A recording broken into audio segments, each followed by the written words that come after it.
கர்த்தருடைய நாமத்துக்கு மகிமையுண்டாவதாக. இன்றைய வார்த்தை செப்பனியா 3:20.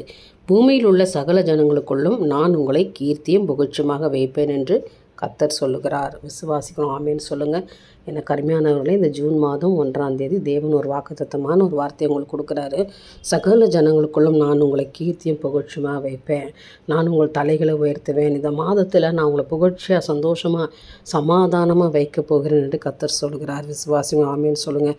எல்லாரும் முன்னாடியும் பாருங்கள், யாரெல்லாம் இருக்கிறாங்களோ உங்களுக்கு என்ன ஜனம், உன் சகோதர சகோதரிகள், உன் சத்துருக்கள் முன்பாக கர்த்தர் இன்றைக்கு உன்னை புகழ்ச்சியும் கீர்த்தியமாக வைக்க போகிறார். ஏன்னா எல்லாருக்கும் முன்னாலே தேவன் இந்த மாதத்தில் ஆசீர்வாதமாக வைக்க போகிறார். அதனால் இந்த முதல் நாளில் ஒரு வாக்குத்தத்தமாக உங்களோட பேசுகிறார். அதனால் விசுவாசிங்க. கர்த்தரால் ஆகாத காரியம் ஒன்றுமே இல்லை.